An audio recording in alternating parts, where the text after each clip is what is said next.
We're here with Paul. Part two.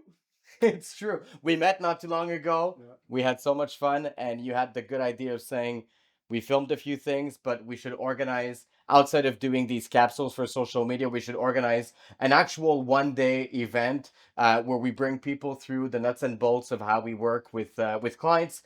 It's going to be November 1st live. Do you want to tell us a bit more about it? Well, what's going to be interesting is like it's almost like you would be. Matt and I have been together for a long time. You're in my garage. People that have been here, it's like we'll put you through exactly how you will treat your athletes. All the athletes are treated here, and also like from evaluation to performance. And each one is very individual. That's why it's going to be important. We won't be a big group. It's going to be very hands-on, and that's why live is the key. I understand people, they don't like to drive around, but believe me, like as we always say, what you believe the most is what you know the least. Experience is the key. You could read all the PDF if you want, but while you're in and you see the before and after and you autocorrect each other and seeing us working with people that we'll have there, it's going to be very interesting, even for us. I'm pretty sure I'll have like a couple of pages of notes because I haven't seen Matt for a while.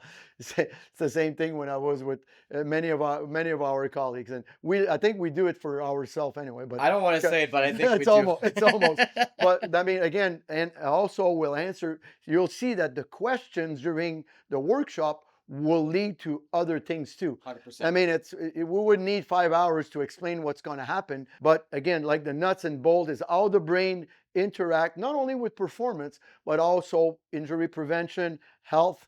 And I'll talk about breathing, Matt, with a lot of the eye exercise, how to stimulate certain part of the brain to maximize and optimize your training. It could be in your own gym or on the hockey rink, on the field, whatever you want to do. We all have the same body. A lot of people, they get fooled like, oh, Paul, you've been working with Olympic athletes for 40 years. Yeah, but I work with a lot of corporate people. I have clients in their 80s, and I have as much, if not more fun with people like this than people that they win gold medals. Why? Because we're all humans. Everybody is the same thing. You all have a potential to improve and to optimize whatever you want to do. Either you play pickleball, you play golf, you play tennis, or you want to prepare for the Olympics. This is what makes this course so different, right? People are going to be experimenting and we're going to be testing people together. And I think that's where we're even saying we're going to learn from each other because we get to work on a lot of people with a lot of the same techniques, but in complementary ways. So I get the feeling that for people who are going to be assisting this live, they're going to get tested. We're going to see how they apply the concepts that we use. And quite frankly, we're going to evolve ourselves from even just hosting the event. And that's going to be fun because again, as a group, we'll test you guys too. I mean, it's a 6-7 hour. We never know with me, but anyway, it could be We for might be two. there the whole night. Well, yeah, but it's going to be fun because we're going to see. I want to really have the trainers that are going to come to really feel like we're in an academy. We're not in school. We're at the gym, and it's going to be like, yes, we'll have some PDF, we'll have some slides, but the main 99% will be to do the stuff. I'll bring a bunch of balloons. Make you do a lot of hypoxia training, and you'll see element of perturbation. That's going to be interesting. And also we'll talk about the different contraction. I'll bring some high velocity eccentric overload apparatus.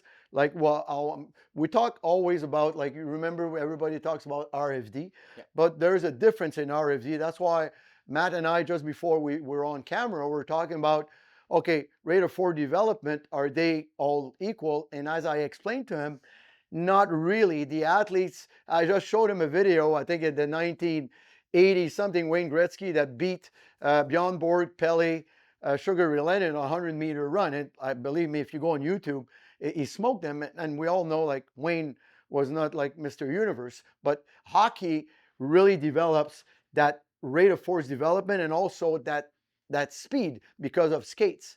And this is what I'm going to show you, a little demo that I showed Matt before.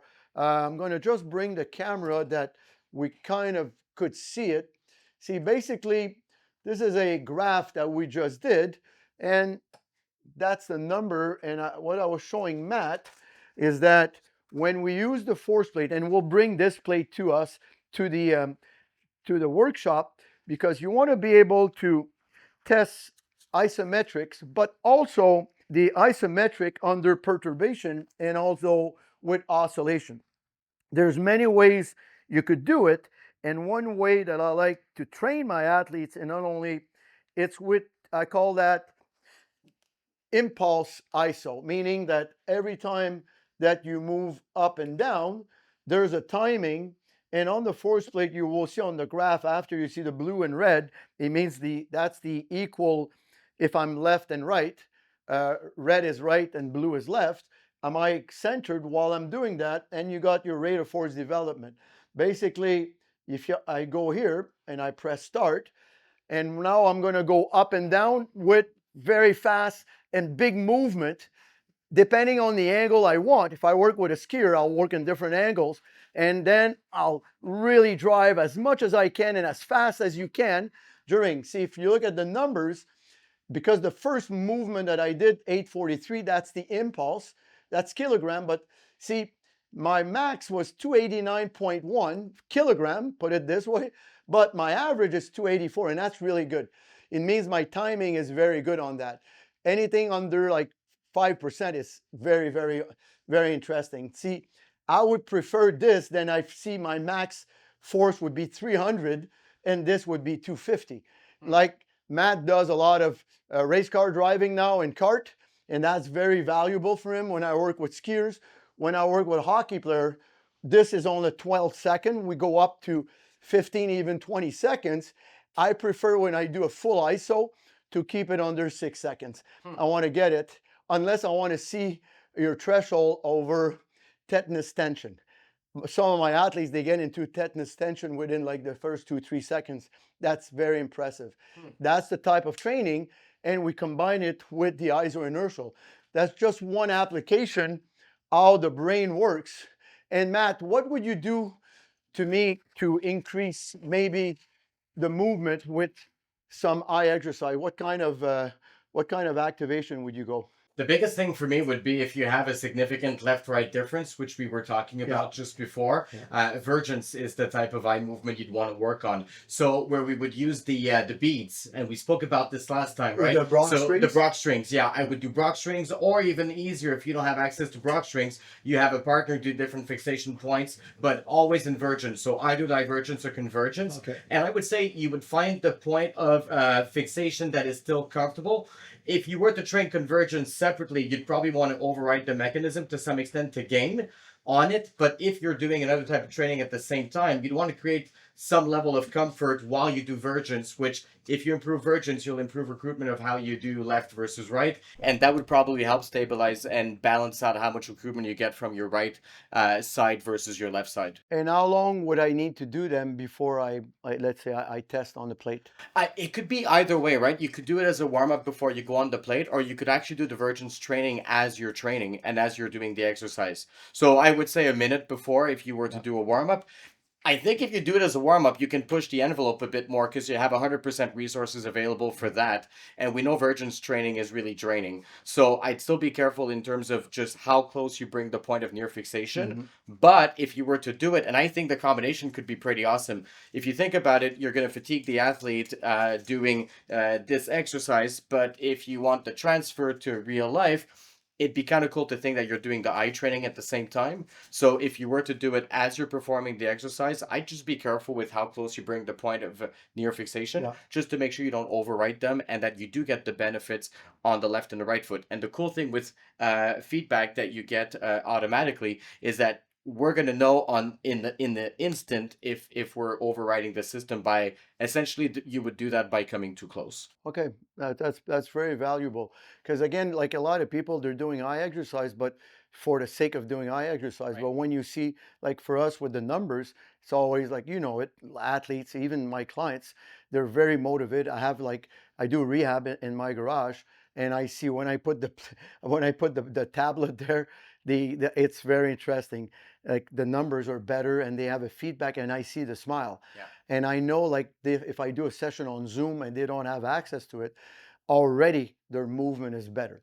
And it's very interesting. Like, that's what we're going to cover a lot during that seminar, when to apply. The last couple of years, eye exercise being very popular. but a lot of trainers, even myself, we always have questions. Should I do this one before, after, during, and how many sets and reps? Right. Same principle I will address with isometrics. What kind? This is more yielding isometric, but kind of an impulse. Right. I like that system. We do very pure yielding. We do overcoming. I'll talk a lot about it. Like when we do the overcoming, as an example, if I do the overcoming with this, then I will use the same principle, but I will use only my body weight, like we showed last time, but I won't put any any weight on. I won't be attached, but I will have my body. I will only use my force, and I will stay there, and I'm going to concentrate on the movement. Then if I'll just move a bit of horizontally, I do a little circle just to create an element of perturbation. And depending on the angle, it gives me a lot of the numbers that I need to see when I create perturbation, how much am I off or on. And that's very interesting on that. That's why I like these feedbacks, because you could create, either if I put a lateral band on you, Right. obviously if you're pulling me to my right, I'm going to have to stabilize more to my left, and I'll see the foot how it reacts.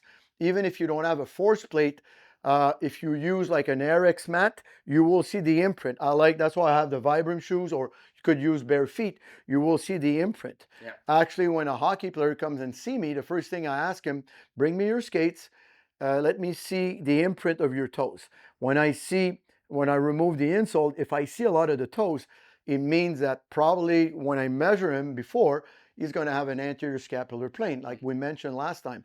Then it's going to be a short stride. You won't use the blade, but there's too much tension on his aponeurosis. And these athletes risk a lot of Achilles tendon injuries when they do very heavy prowler or sled or sprints up the hill, because they don't have a lot of dorsiflexion. And there are, again, with the eye exercise, activation of the foot, you will bring their center of mass back, that will show in detail, but also what do you do after that?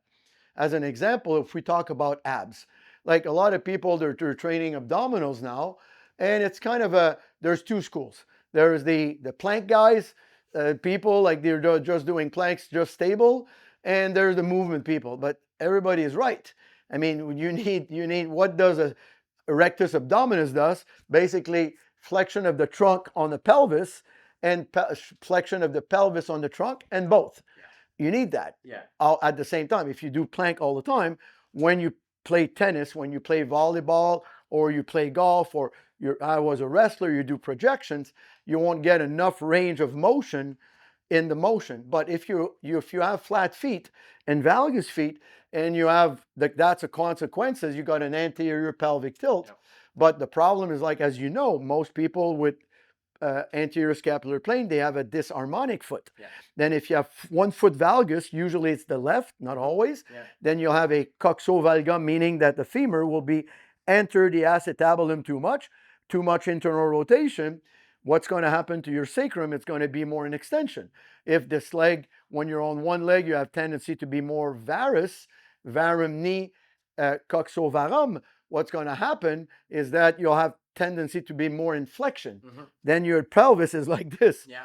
And that's creating almost a rotoscoliosis, almost a scoliosis. Yeah. Then if you do abdominals, always from the supra umbilical, I mean, don't get me wrong, guys, upper and lower ab don't exist. It's the same sheet, but if I move my pelvis over my trunk on a fixed position, it's going to be red. If I put a surface EMG, it's going to be red, light red, pink, and a little whitish, but still activation. It's the one sheet. Same thing with the obliques. But if this is too stretched out and I want to create a little more posterior tit, I will have to work more internal range of the subumbilical in different movement, either with the oblique, internal, external oblique, to create a balance. Will it change? No, if I don't touch the brain.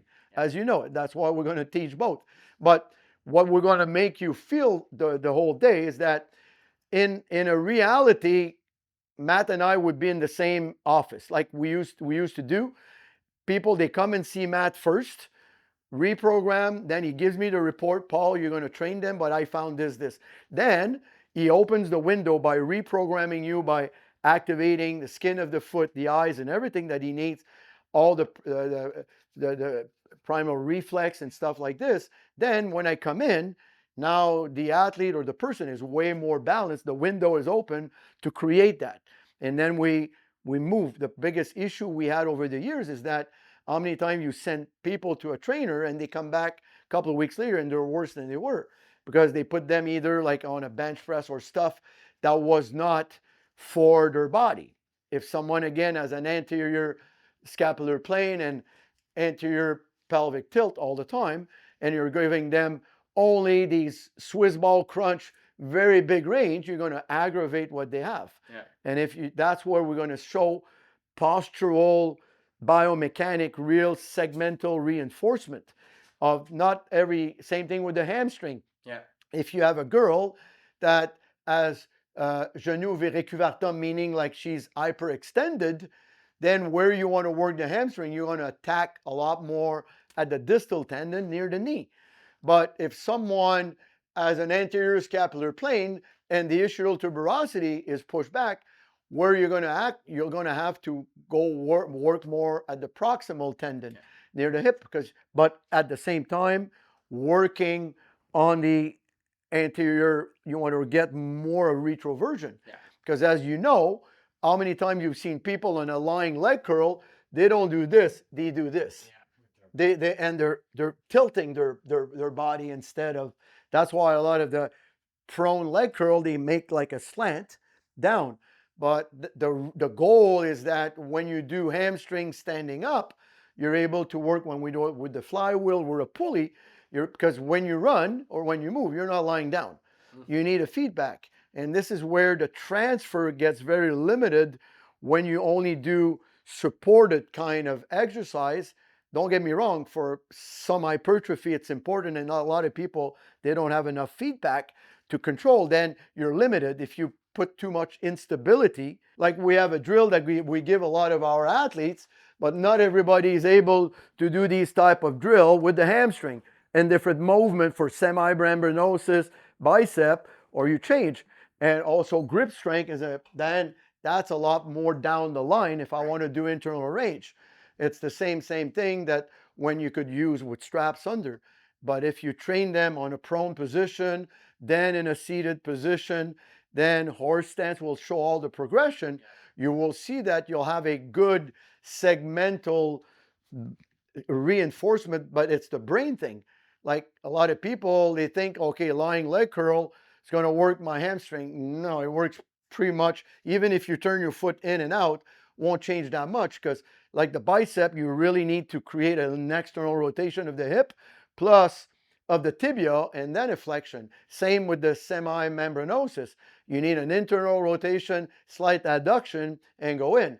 It's impossible to do that on a big pad on a roll and you do leg curl. You create a lot of shearing force at the popliteus. That's why you got some athletes with huge hamstring that they've done it in that kind of support and they pull their hamstring all the time because they're not used at velocity and they don't use the control of their movement in the air.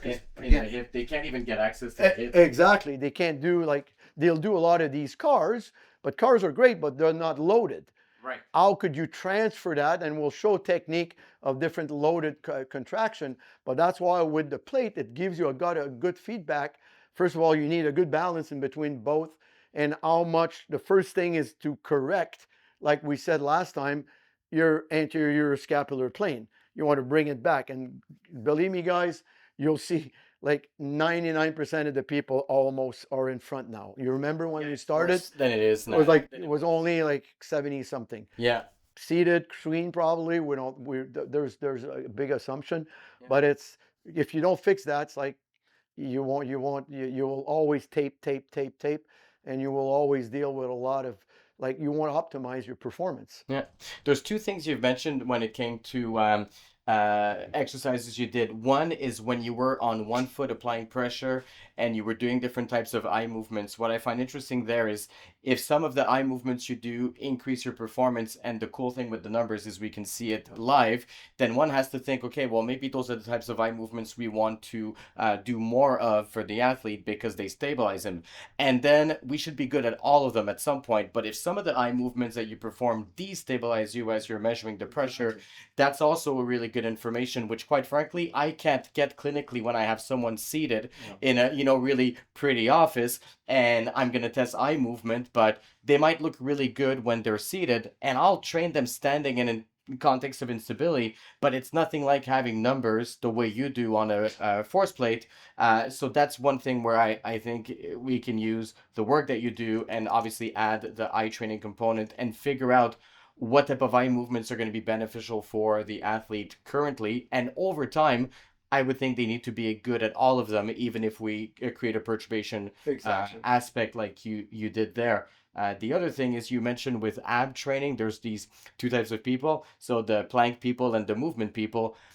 I would think where one could be really good at the, planks and not so great at the movement stuff is that in the planks, it's isometric and it's very stable. So what system is not working when you do that? It's the vestibular system. Exactly. And when you're going to be moving pelvis on ribs, ribs on pelvis, there's going to be a lot of the head movement. And I would think where maybe some of the stuff that we can combine is testing if we get guys or gals that are really good at the isometric stuff but suck at the movement stuff, to test their VORs and their non-optic reflex systems and say, okay, if that's weak on those guys, then maybe that could explain why. First off, maybe that could explain why they're like plank happy, and that's what they go to without even reasoning. Like that's just their preferred way of training abs.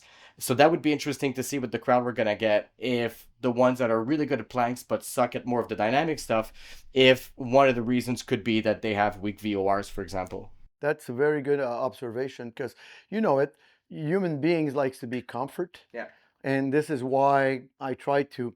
It's like the first slide you saw me many years ago. It's why. Why do you train? Yeah. Okay, you come and see me. You like to race car, but Yeah. okay, basically you don't need to really train that much. It's you're not the car, Right. but we all know that you need a lot of movement because working with some of the Formula One and it's like it's really interesting. Even before that, like had a couple of people in NASCAR and it's unbelievable what it happens inside the car. Even equestrian, I have a couple of athletes and they're doing jumping and dressage.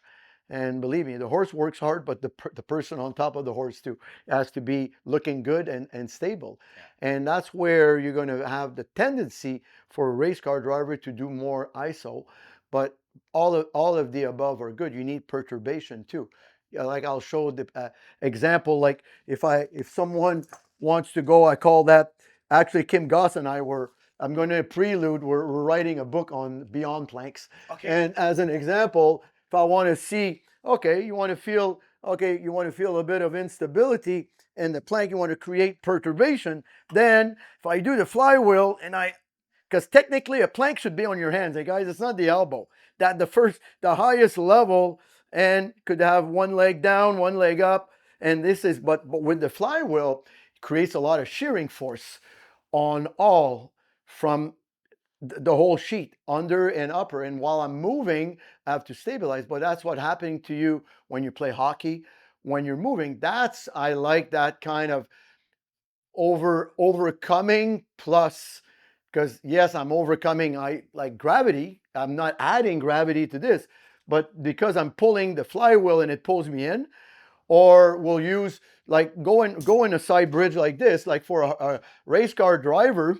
What I do a lot, and that's it. Just place your hand on the force on the plate, stabilize, good, stay like that. What I'll do, and eyes closed, I'll do this with a lot of my drivers, different type of movement and different type, and I will create that. And that's going to be, and then over time, lifting one leg up, one leg down to create. And those are element of perturbation a lot. When the person, you do that for a while and go back to, you'll be there for 3 days. But also, if I put your hand on the plate, you will apply more force. Now you're more stable momentarily. And if you add, like you said, eye exercise, then we're in business. Yeah. Because now you got the whole systems to work. And my goal, but if you reprogram me and I go back to static, okay, but Paul, you're not using why come and see me to increase your VOR or whatever your eye movement if you're not using them? Yeah. That's why, like with the chart here, we're doing a lot of these things, like changing, like there's a star on the right, left, right, right, left. You move either on one leg, two legs, tap, and you go diagonal. You need to change direction. For a warm up, looks stupid, but if you do that in hypoxia, you don't breathe and you have to do the same. And with the timing, there's a lot of element of perturbation. Then you will potentiate a lot more. The goal is to potentiate. It's not only an activation, that your brain, when you're going to do that task, like my first slide, the why, then you go above and beyond the needs of your sport or activity or whatever. If you tell me, Paul, I'm going to go to Kilimanjaro in 3 months, I need to understand what is the need, what's your VO2 max, the test, because I don't want you to die when you go there. Right. And I want you to have fun. Yeah. See, when I have a hockey player, I always tell guys, do you do hockey or you play hockey? Huh. If you want to play hockey, you need to be above and beyond the need of your sport. Right. If not, you will do hockey, and every time you finish a game, you'll be on a massage table or on the ice tub, and you'll be always full of inflammation, and you won't have fun. Playing means fun. Yeah. When you're driving your car, if every time you finish, you're dead, you have no, it's not fun. Then driving a car, you go back like as a kid. Yeah. You're like, you're going. That's the fun part of the brain, and this is where all the fascia. We understand that when you're under a good stress, if you touch someone, they're loose. If they're on fight or flight, they're tight. But it's a perception. The perception can be changed through breathing, through proper eye movement and posture. We all know that if you win a Grand Prix in Montreal, I don't think you're going to walk like this. You're going to be like, yes, you win the Stanley Cup. Where do they hold the cup? On the floor? You're looking up. Yeah. Then your posture, as you know it, the brain, how it is, if you look down, the brain will perceive that something's wrong. Yeah. And then you will have, it's a domino effect. It's very quick. That's why people that they have an ambient vision and they look wide, they have a wide angle. That's why if you're talking to me about a problem, I'll tell you, Matt, I'll give you a trick. I'm a little older than you. Take a step back, take a deep breath, and kind of look it from the outside. Because that's why we ask people for advice, because I'm not inside your head. Right. I see stuff that you won't see because it's right there in your face.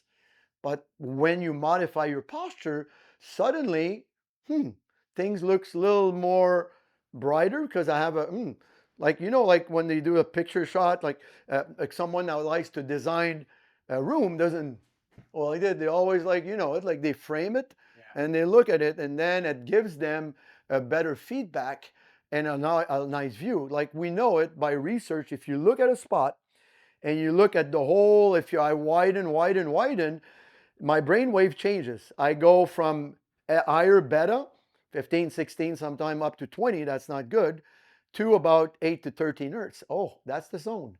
When you drive and you feel very comfy, there's a good chance that your perception, you'll feel the other car is going slower than normal, right, and your car is going slower than normal. Well, yeah. That's what I told you when they did some tests at Human Performance.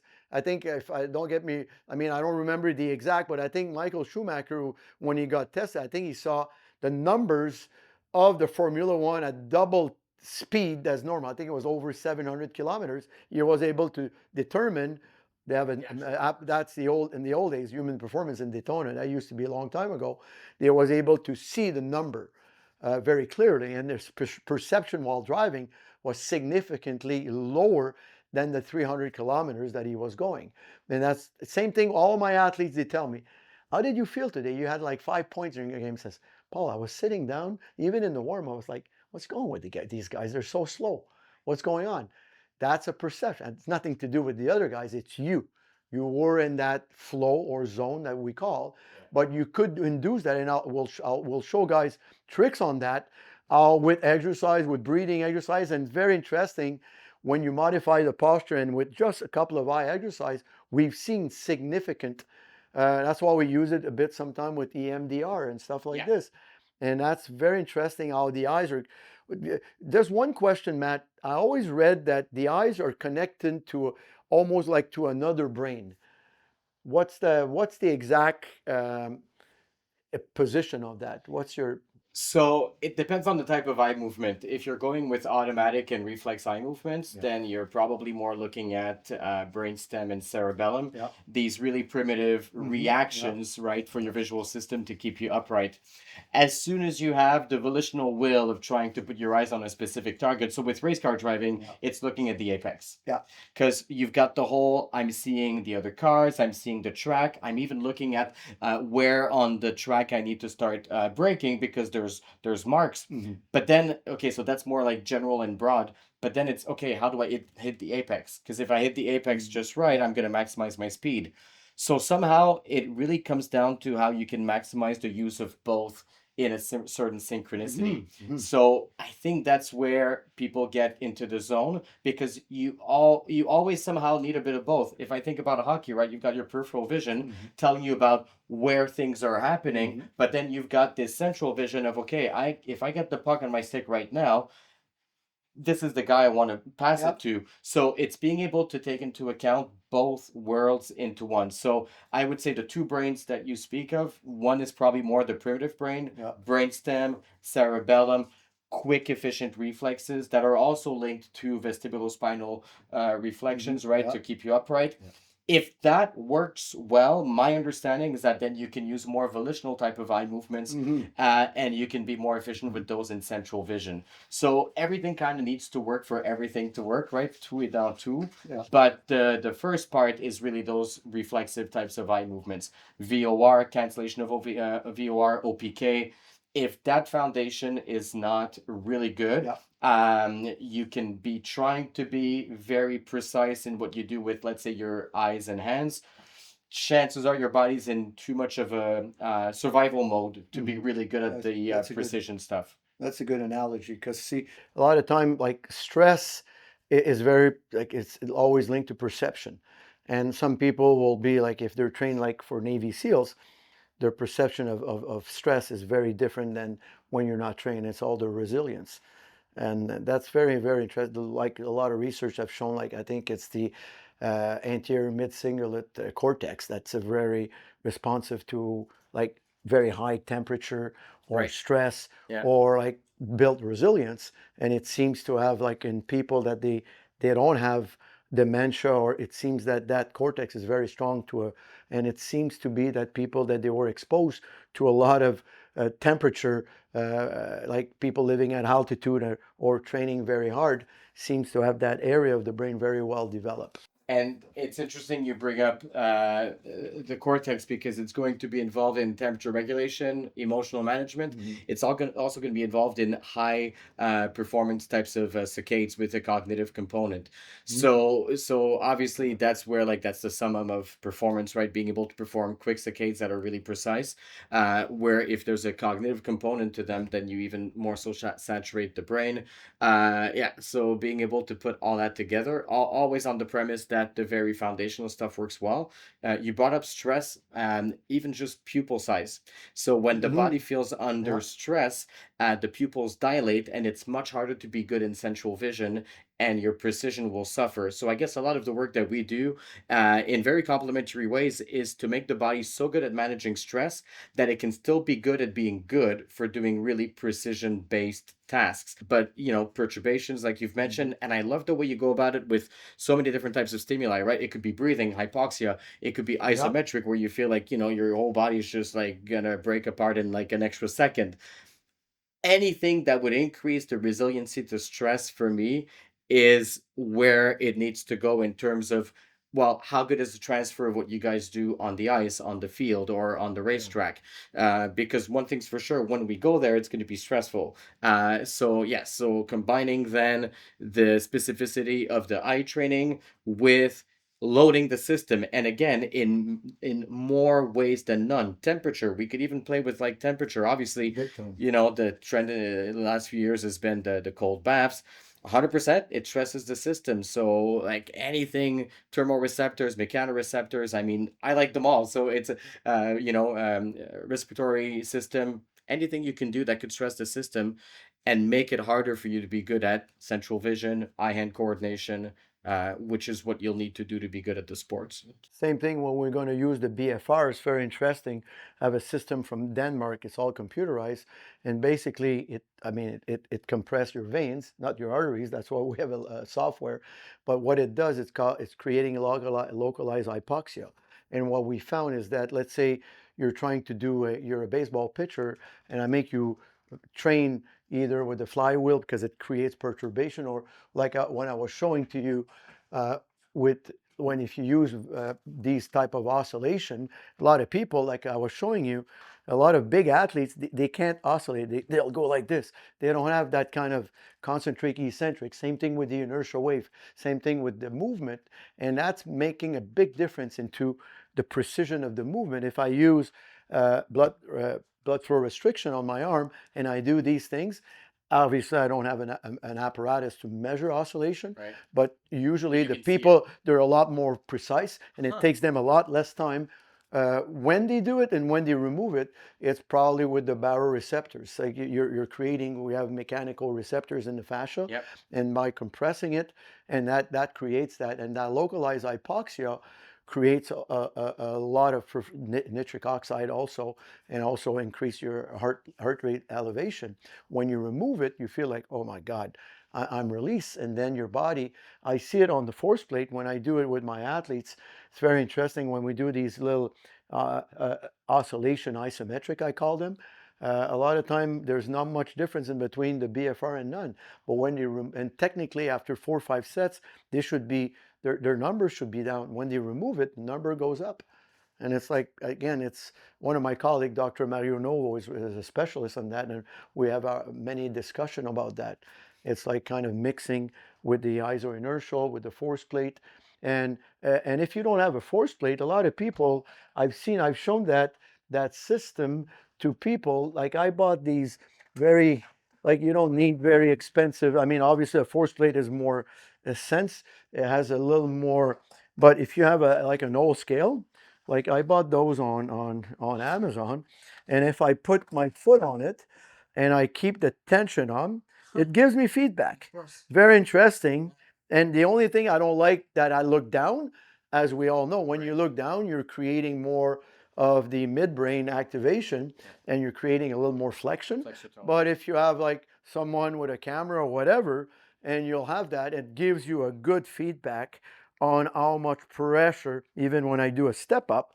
And that gives me, if I want to do isometric perturbation, if I want to do eye movement, I will see how much and that's very interesting. That's why when I do many groups and I'm on the road, or I'll bring them also at the seminar. We'll have a couple, I have about 7 or 8, and we'll be able to play with that. Are you able, when there's someone pulling a band or pushing you a bit like I did with the ball, maintaining that? Right. And that's trainable. But like you know how the brain is. When you apply force with cognition, a lot of time you're okay, now I know what to do. It becomes an experience. And it's very interesting when the more you use like a feedback, the more you first of all the reward, because there's a bigger number. And then the person becomes, and then you get a training habit of, okay, this is the memory of pressure is there, and now I'm able to apply it without thinking, okay, when I skate, you can't do, okay, push, right, left, but it becomes natural. That's why we do a lot of the gym on ice. I just got back from Michigan. I was with Max Pacioretty. I'm very grateful that he brought me in with his kids, and they're super athletes there. And then I went to see a Michigan University practice, but it's very interesting that when you bring these apparatus on the ice, like I brought the inertial wave, I got the med ball, I got my Desmotech system. Within 3 days, the kids, it was unbelievable, because we used to do these gym on ice in the morning, and the 8 kids with us were going to practice with their own team.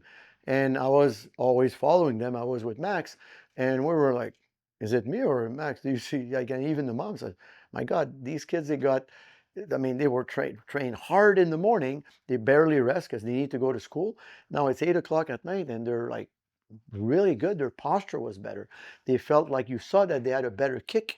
in there, and that's From three. what they did in the That's morning. what they did in the morning, Yeah. but that's 3 days, and the third day was even the best. I had the accumulation. Very, very interesting. And also at that age, like 10, 11, 12 years old, they learn very quickly too. But I see the same thing. I'll be 65 years old. I mean, I'm not a young kid, and I train with these system all the time. And I'm, uh, I'm getting older, but I'm able to train with pretty much everyone that I want. And that's kind of, I'm the grandpa sometimes of some of my athletes. I don't feel like that because I've been training like that all my life. And like always, like with high intensity, but not too heavy load. I want to see reflex and also rate of force development and movement. And how do I keep that kind of fast twitch kind of movement ability? Yeah. And that's what we're going to talk a lot. One of the little sidebar I will talk about for people in their 40s and 50s. How could you maintain a very good muscle mass without having to destroy your body at the gym, lifting tremendous amount of weight?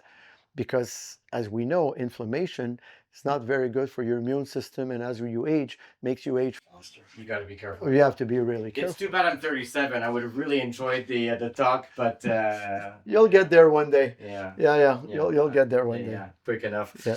Thank you so much, Paul, for Thank you. Matt. for the time. And Me too. Me too, Matt. And we'll get guys. Please come and see us on November 1st. It's going to be fun, and we'll have like we did now, but imagine that a couple of more hours and a lot of equipment and fun. Thank you. Talk to you soon. Hey guys.